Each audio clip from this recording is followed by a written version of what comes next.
Okay, we are back with Josh Kent.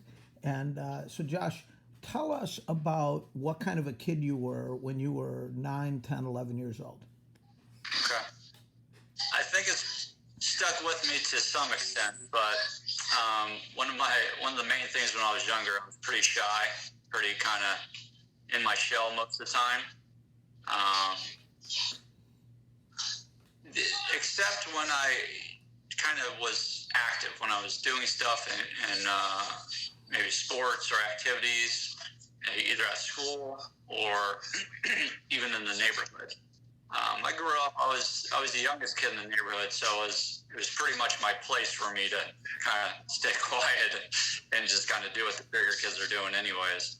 But through those activities and those groups of things, it kind of allow me to kind of find a place with others, but also within myself, and kind of grow in a way that I think if I wasn't doing those things, I wouldn't have kind of I don't know, found myself as much. So I think being involved in activities and groups and sports and playing kind of allows for that to come out in a certain way and every kid. So I agree with that very strongly. And one of the things we've been talking about is how a lot of people are kind of shy and they have thoughts in their own head. They don't share them all, but they're there.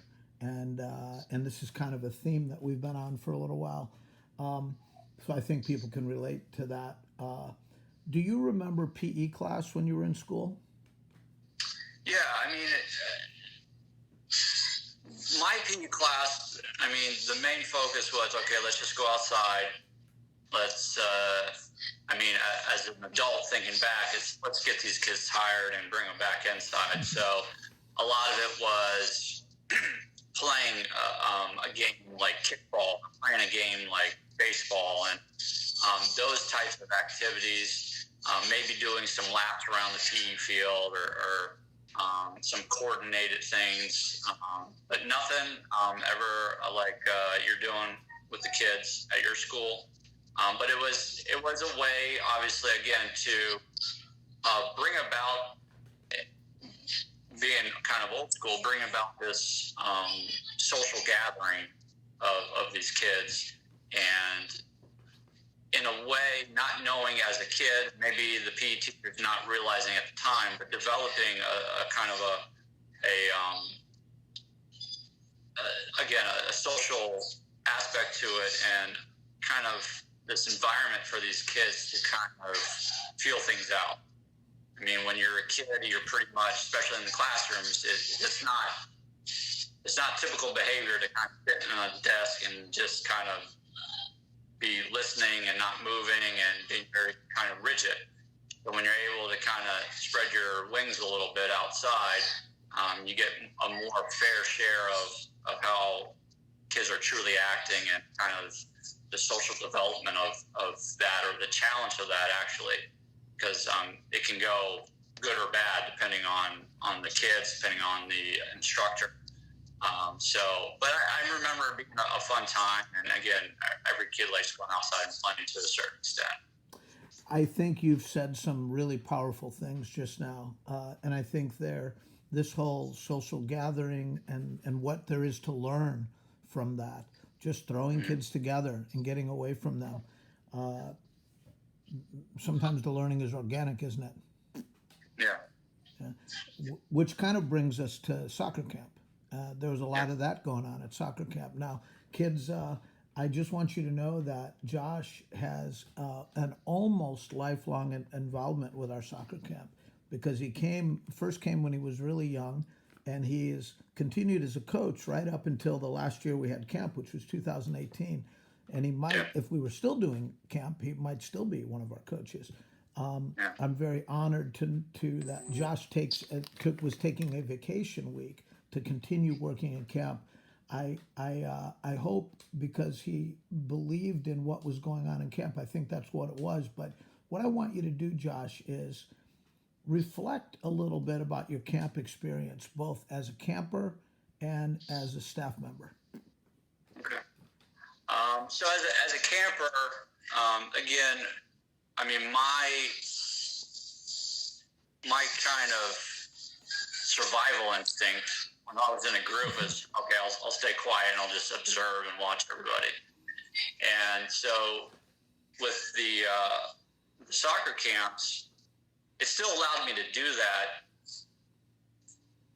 but also in a way not to allow me to do it, but not in a bad way. It didn't force any kid's hand to be involved in a way that wasn't comfortable for them, but it naturally developed this environment where every kid was going to be involved, and it was going to be a kind of a fun experience. So it was labeled as a soccer camp, but there was much more to it than just kind of doing soccer. And I think that's where a lot of the success lies in. And not saying it's going to be, you're going to come out of this camp and be the best soccer player. You're going to know something about soccer when you're done with the camp. But I think one of the secrets of the camp is all the kind of hidden ways the kids don't realize going into it, how much fun they're going to have and how much they're going to develop as individuals, but also as the group, because each camp has its own personality from week to week.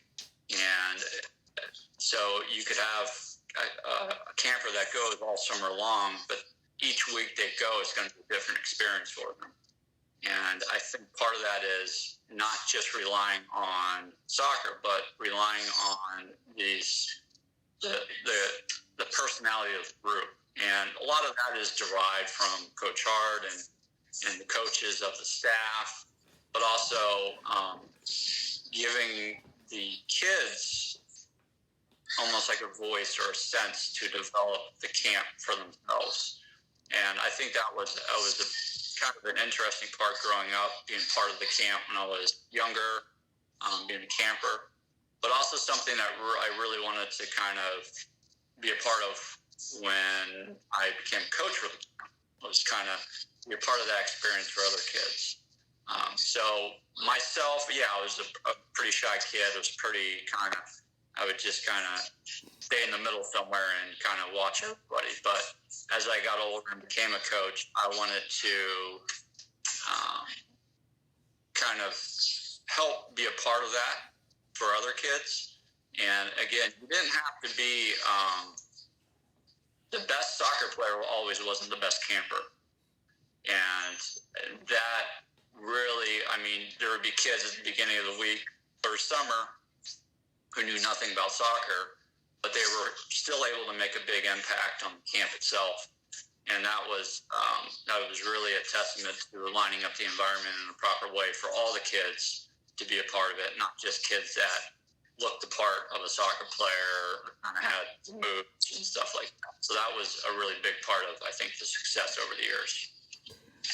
You know, it's interesting to hear you talk about this, Josh. And one of my goals as a PE teacher is to make every day at Cypress Woods like a day at Marauder Soccer Camp, and to feel like that. And some of what you've just said is actually bears out at Cypress. Cypress PE is not necessarily about all the best athletes. All the best athletes love PE and they enjoy going there. But Cypress PE can also be a place where somebody can shine that you might not have expected them to shine at PE. And I think it's a lot of it is the stuff you were saying. It's hard to explain, but as you know, so I think there's a lot of similarity between the camp experience, that magic that we feel at camp, and what our classes are like. So to take us to Cypress Woods, what ended up happening, Josh, was that we of course have a 45-minute PE class. You have to warm up doing something, right? So we essentially use the 10 minutes before the lesson. We take that time and we do something with it. And what we've done with it is we've introduced this music, and we've introduced these themes. A big theme for the year, and then songs that support the theme. And each routine is unique each year.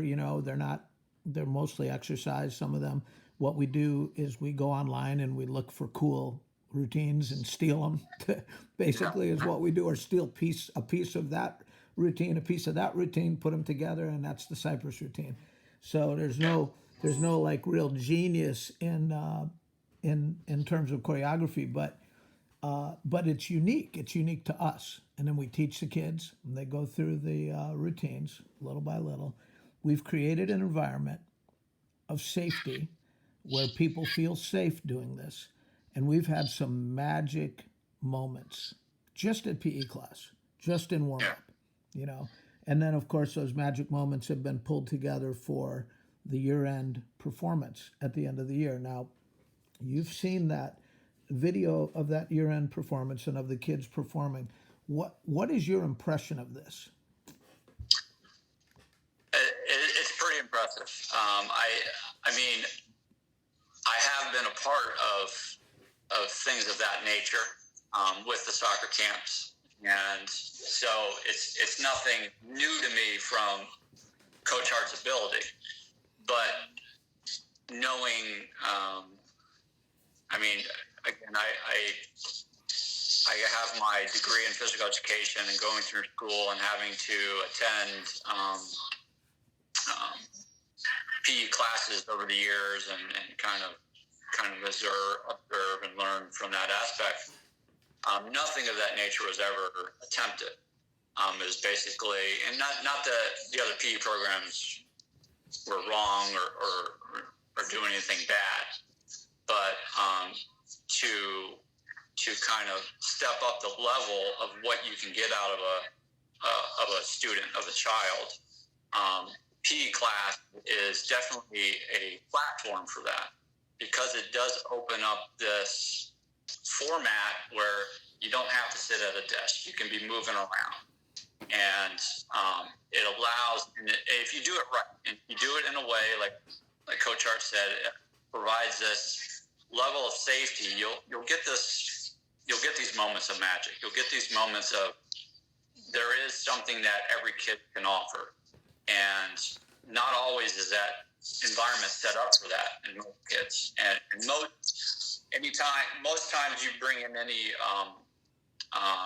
kind of physical activity, most of the time, what type of kid rises to the top is the bigger kid, or the stronger kid, or the faster kid, which isn't a bad thing. But allowing an environment where that isn't the dominant trait to kind of show itself, you can have so much more interaction from all other types of kids that could be moments for themselves, but also for the other kids to learn from. And so seeing this take place personally, I've been part of it before at the camps, but the camps are a slightly different environment. It's more controlled.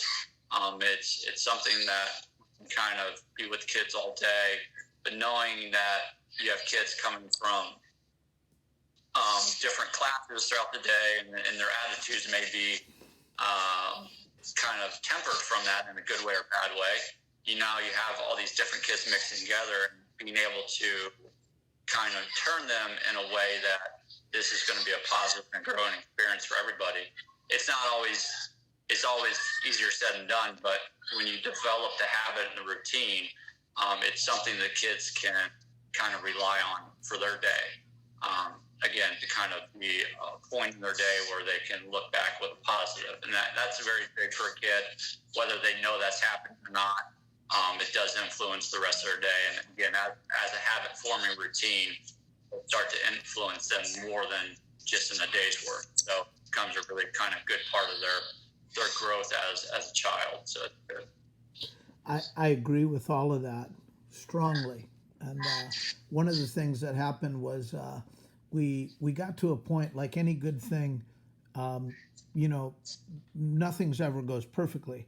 We got to a Yeah. point where we said, okay, this is just this past year, for the month of February, there's going to be no music. We're going to do no music February. And so what Oh, we're going wow. to do is we're going to just pretend like we're every other school. And Yeah. so we just did a standard warm up, Yeah. stretching, jumping jacks, push ups, sit ups, and then we would go to our lesson.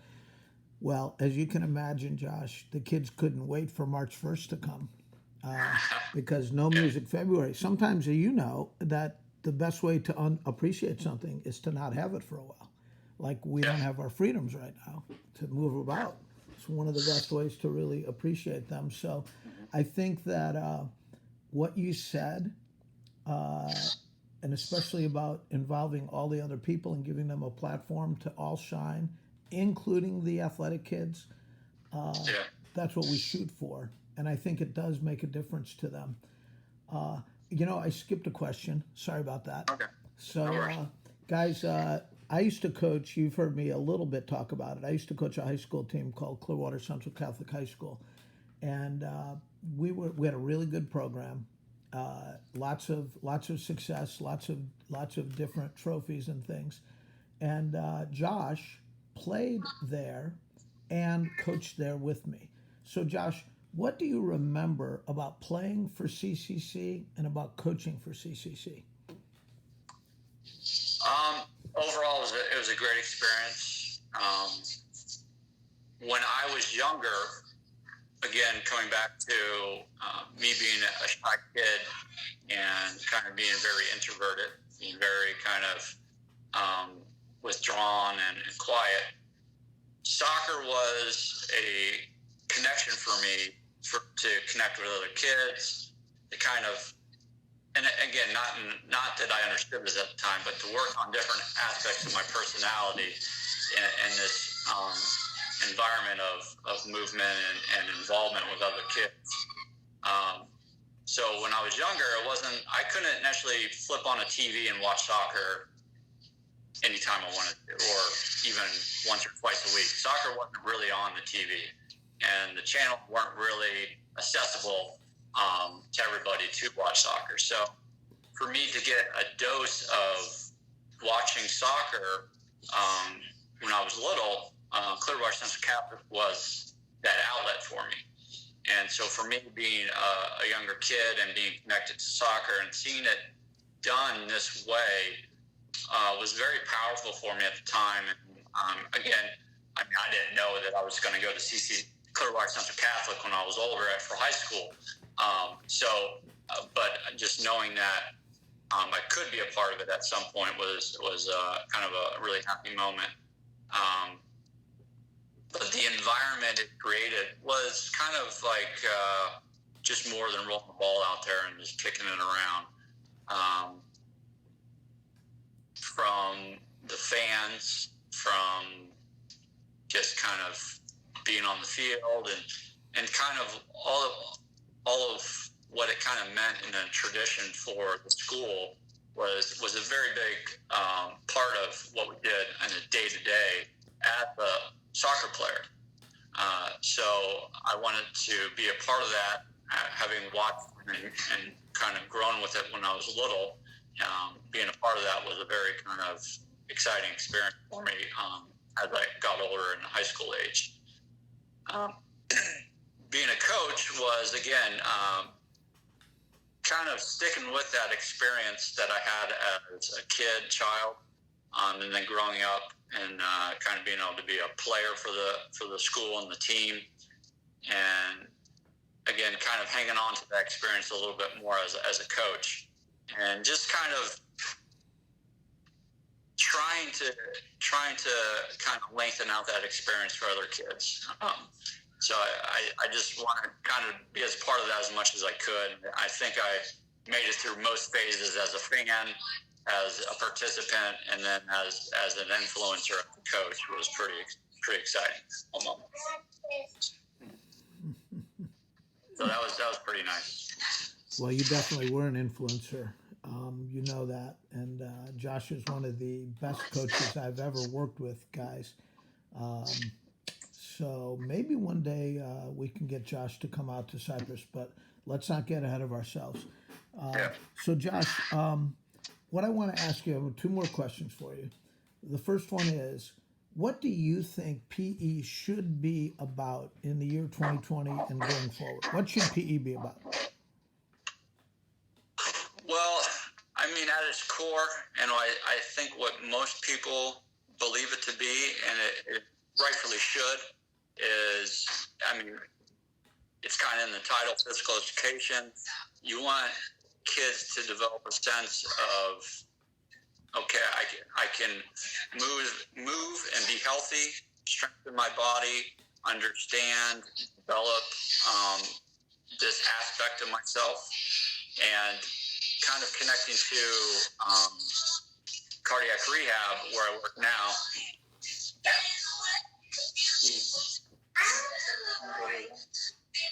One second.